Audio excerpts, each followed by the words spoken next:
Yo, salut à toutes et à tous et bienvenue pour cette première vidéo de présentation de jeu. Voilà, j'avais dit que j'allais faire des nouvelles vidéos de présentation de jeux de société. On commence tout de suite avec un jeu qui s'appelle Seven Wonders Duel. Vous connaissez peut-être Seven Wonders, vous ne connaissez peut-être pas. C'est pas très grave parce qu'il n'y a pas vraiment de rapport entre les deux. Alors oui, il y a des mécaniques qui se ressemblent, mais en vrai, c'est quand même très très différent. Cette version-là, elle est faite uniquement pour jouer à 2 joueurs. Et pas plus, c'est vraiment pour faire un duel. Comme son nom l'indique, c'est fait par Antoine Boza et Bruno Catala, d'illustres créateurs français. Antoine Boza, c'est déjà celui qui avait travaillé sur Seven Wonders. Et vous allez voir que c'est un jeu très intéressant. On va regarder tout de suite à quoi ça ressemble. En gros, le but du jeu va être de faire la plus belle cité. Donc vous allez devoir construire les plus beaux bâtiments et les plus belles merveilles et vous allez devoir en fait avoir le plus de points de victoire possible. Le joueur qui a le plus de points de victoire à la fin de la partie remporte la game. Alors le truc, c'est que vous pouvez gagner soit avec les points de victoire, soit avec une victoire militaire, soit avec une victoire scientifique. Alors, effectivement, la victoire par point de victoire sera la plus classique, mais vous pouvez essayer de forcer un petit peu votre adversaire à prendre des cartes militaires. Je vais vous expliquer ça dans quelques instants. Parce qu'en fait, ici, sur le plateau de jeu, vous avez un jeton militaire. Et en fait, à chaque fois que vous allez prendre des cartes dites militaires, eh bien, vous allez avancer le pion sur le plateau de jeu vers votre adversaire. Et si vous arrivez au bout du plateau, eh bien vous avez une victoire militaire, le jeu s'arrête et on n'ira pas plus loin. Et du coup, il n'aura pas l'occasion de faire fructifier les différentes cartes qu'il aura faites. Pareil pour les symboles scientifiques. Quand vous aurez récupéré un certain nombre de symboles scientifiques, eh bien vous aurez du coup une victoire scientifique et le jeu s'arrêtera aussi. 3 manières de gagner, les points de victoire, les militaires et les scientifiques. Évidemment, le plus classique, eh bien, c'est les points de victoire et je vais vous montrer un petit peu comment se déroule le jeu. Pour ça, vous avez ici des merveilles, voilà, qu'on peut voir. Ces merveilles, en fait, vont vous donner des objectifs et un peu une manière de jouer. C'est-à-dire qu'à chaque fois que vous allez démarrer une partie, eh bien, on va mettre 8 merveilles en jeu et chaque joueur va choisir chacun 4 merveilles. Une fois que chaque joueur a choisi 4 merveilles, eh bien, il va les mettre devant lui et il va devoir, en fait, construire ces merveilles et utiliser un petit peu les bonus que ces merveilles vont lui donner. Puisque, comme vous pouvez le voir, à droite des différentes merveilles, on a différents bonus qui sont indiqués. On a la possibilité de rejouer, on a la possibilité de gagner des points de victoire, mais aussi des pièces d'or. Ça, c'est pour les merveilles. Attention, le jeu s'appelle Seven Wonders, et pourtant il y a 8 merveilles en jeu. Mais c'est normal, parce que le premier joueur qui aura construit la 7e merveille, empêchera l'autre joueur de construire sa dernière merveille. C'est-à-dire qu'il y a un joueur qui en aura 4, l'autre qui en aura 3, ça fait 7. Pas possible de faire la 8e. Ça fait partie du gameplay. On va donc devoir construire des merveilles. On va devoir récolter des ressources. Et pour ça, comment ça fonctionne ? Eh bien, regardez, il y a un petit rappel des règles qui indique ici comment fonctionne le jeu. Puisque vous avez 3 paquets de cartes. Les paquets de l'âge 1, les paquets de l'âge 2 et les paquets de l'âge 3. Au premier âge, vous allez placer les cartes comme ceci. Au deuxième âge, vous allez placer comme ceci. Et au troisième âge, vous allez placer comme ceci. Pourquoi ça a son importance ? Eh bien, je vais vous montrer ça tout de suite. On met le jeu en place et on revient juste après.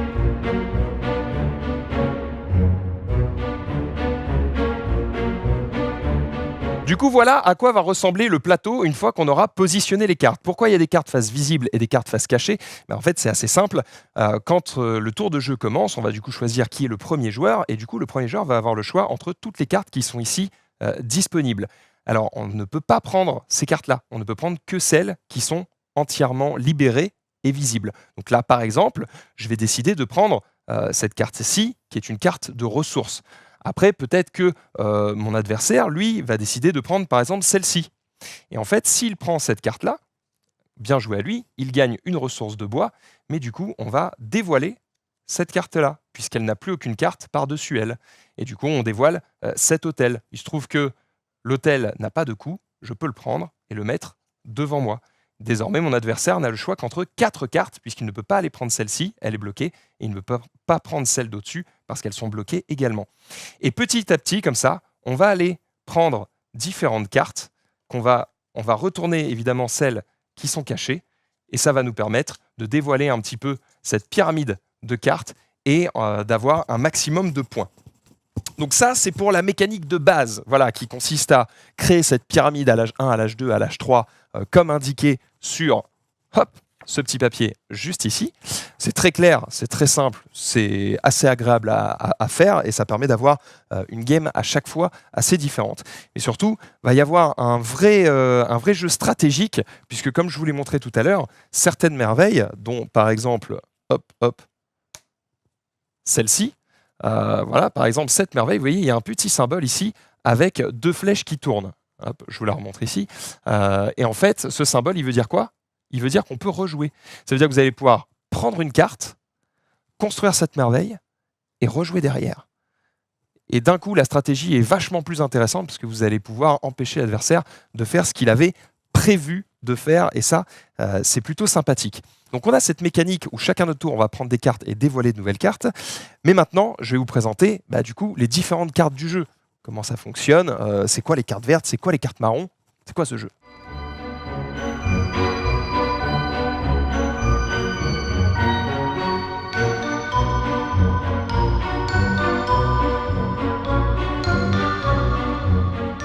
Regardez ensemble un peu eh bien, à quoi servent ces différentes cartes et les différentes couleurs de cartes parce qu'elles ont toutes un intérêt différent.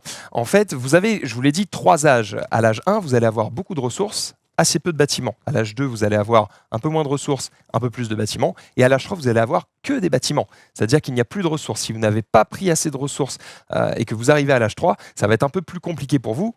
Ou alors, il va falloir contrebalancer votre manque de ressources par de l'or, puisque vous démarrez la partie avec 7 pièces d'or et que ça va vous permettre d'acheter différentes cartes ou de pallier à votre manque de ressources, puisque vous pouvez remplacer une ressource manquante par de l'argent. Alors, à quoi ressemblent les cartes et à quoi servent-elles? C'est assez simple. En gros, ici, on a tous les types de cartes différentes qui existent dans Seven Wonders Duel.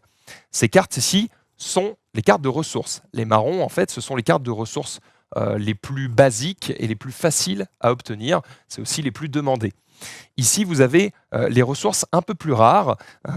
Elles sont parfois plus chères, pas toujours, mais c'est surtout qu'il y en a beaucoup moins dans le jeu. Donc, il va falloir essayer de les avoir assez vite.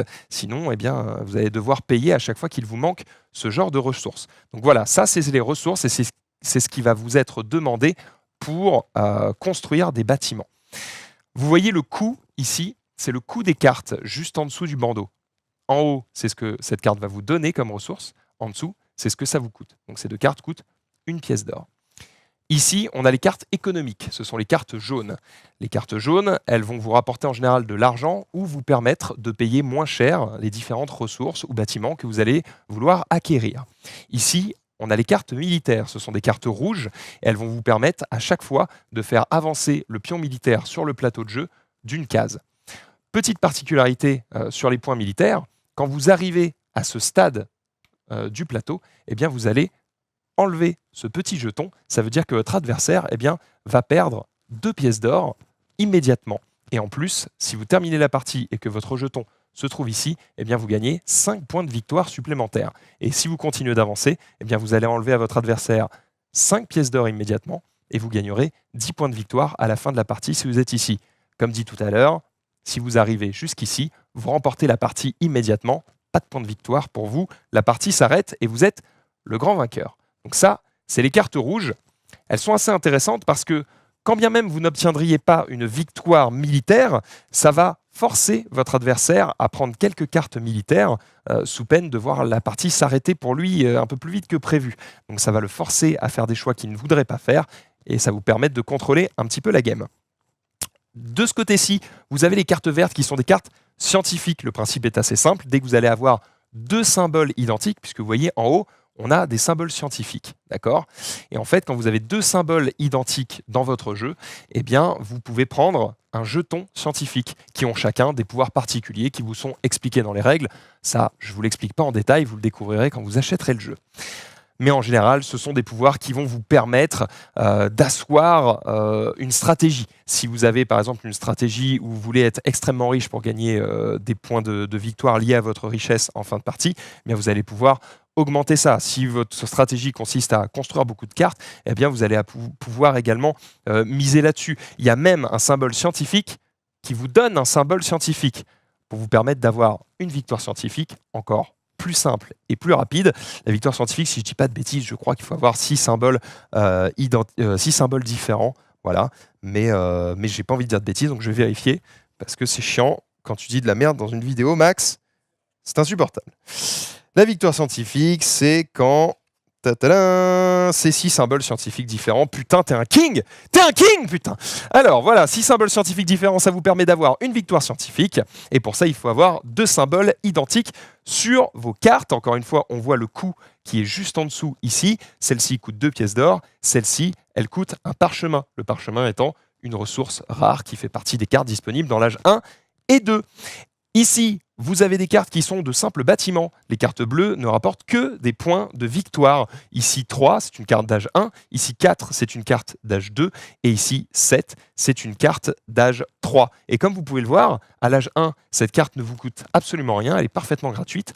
À l'âge 2, elle vous coûte du bois et un parchemin. Et à l'âge 7, elle vous coûte 2 morceaux de verre, du bois, de la pierre et de l'argile. Ça fait énormément de ressources, mais ça rapporte 7 points de victoire, donc forcément, c'est très intéressant. Il y a cependant un moyen de construire des cartes en payant beaucoup moins cher, puisqu'il n'y a pas moins cher que gratuit. Eh oui, ici, vous voyez, si j'ai cette carte de l'âge 1, j'ai un symbole de lune, juste ici. Eh bien, en fait, lorsque cette carte va arriver à l'âge 2, je vais pouvoir la construire gratuitement parce que j'ai ce même symbole de lune qui est juste ici. Donc ça, c'est particulièrement intéressant et ça va guider un petit peu votre stratégie et vos choix de cartes. Et enfin, on a les cartes violettes qui, elles, sont des cartes dites de guilde. Elles n'apparaissent qu'à l'âge 3 et vont vous permettre de maximiser vos points de victoire en fonction des cartes que vous avez. Cette carte-ci, par exemple, va vous permettre de gagner des points de victoire en fonction de l'argent que vous avez récolté, vous ou votre adversaire. Et cette carte-ci va vous permettre de gagner de l'or et des points de victoire en fonction du joueur qui a le plus de cartes vertes. Les cartes violettes, c'est des cartes qui vont vous permettre de confirmer une stratégie que vous avez essayé d'entreprendre pendant l'ensemble de la game. Si vous avez fait beaucoup de cartes rouges, ça va être peut-être intéressant de poser la carte violette qui représente la guilde rouge, parce qu'elle va vous permettre de gagner des points grâce à ce que vous avez fait précédemment. Quand la partie se termine, vous allez devoir compter vos points. Et pour ça, on a évidemment ce petit bloc-notes qui est fourni avec le jeu et qui va vous permettre de compter vos points.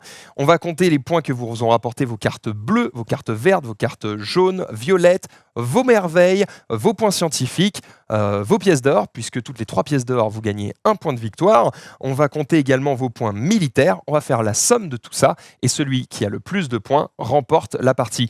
Plein de manières de gagner. Il n'y en a pas une qui est plus forte qu'une autre. Pour avoir fait de nombreuses parties, je peux vous assurer que tout est possible. Il suffit juste d'être meilleur que son adversaire. Les règles sont assez faciles à prendre en main, puisque comme vous pouvez le voir, il n'y a pas 50 000 pages et elles sont vachement illustrées. Donc vous avez énormément d'exemples et normalement, les règles sont assez claires, d'autant qu'à la fin, ce n'est pas vraiment des règles, c'est des descriptions de symboles. C'est pour que vous compreniez parfaitement l'iconographie du jeu. Donc en vrai, les règles sont assez courtes et assez faciles à prendre en main. Et si vous kiffez particulièrement Seven Wonders Duel, eh bien sachez qu'il y a déjà une extension qui est disponible. Elle s'appelle Seven Wonders Duel Panthéon. Et il y a même une deuxième extension qui devrait arriver très bientôt. Pour le moment, pas encore d'infos, mais je sais qu'ils sont au travail dessus. Comment fonctionne rapidement cette extension Panthéon? C'est assez simple. Vous avez un nouveau plateau de jeu qui vient se greffer parfaitement au premier plateau existant. Vous le glissez juste ici, à côté des pièces scientifiques, eh bien, vous allez voir que ici, ça se greffe parfaitement, ça fait un plateau assez élégant, et vous allez pouvoir mettre ici des dieux, puisque l'extension s'appelle Panthéon. Vous allez avoir le Panthéon égyptien, le Panthéon romain, par exemple, et vous allez tous les mettre côte à côte. Et en fait, vous allez pouvoir, évidemment, en payant un certain nombre de pièces d'or, obtenir les faveurs de certains dieux et les pouvoirs qui leur correspondent. Certains ont des pouvoirs plutôt, évidemment, belliqueux, martiaux, j'ai même envie de dire, bref, des pouvoirs militaires. D'autres ont des pouvoirs plutôt liés à la science, d'autres à l'économie, etc., etc., exactement comme les cartes de Seven Wonders Duel. Ça va vous permettre, une fois de plus, d'avoir un peu plus de contrôle sur votre jeu, mais aussi sur celui de votre adversaire.